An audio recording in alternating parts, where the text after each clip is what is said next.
korang dah menguasai tak 5 step simple swing sequence. Jadi macam mana nak keep practice, amalkan, nak memperhebatkan lagi anda punya penguasaan simple swing sequence. Iaitu apa?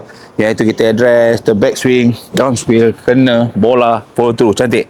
Macam mana nak praktiskan? Macam mana nak praktiskan supaya kita simple swing sequence kita ni dapat menyerap dalam diri. Okey, nombor 1 tipsnya adalah practice dengan purpose. Practice with purpose. Maksud dia, kita datang practice di David Range, ada tujuan. Nak betulkan grip ke? Nak betulkan backswing ke? Nak betulkan direction ke? Nak target rumah janda ke? Mesti ada purpose. Jadi, dalam satu sesi yang kita nak fokus, mesti ada something yang kita nak achieve untuk repair. Nak betulkan saya punya impact ke?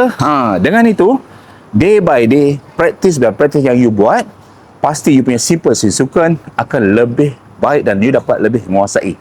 Jadi tunggukan kepada bagaimana nak step yang kedua, bagaimana nak kuasai sequence seterusnya di video berikutnya ini. Alright. Lihat kita mantan padaku, hidup penuh rasa dan gaya manis, manis ya serasa surga.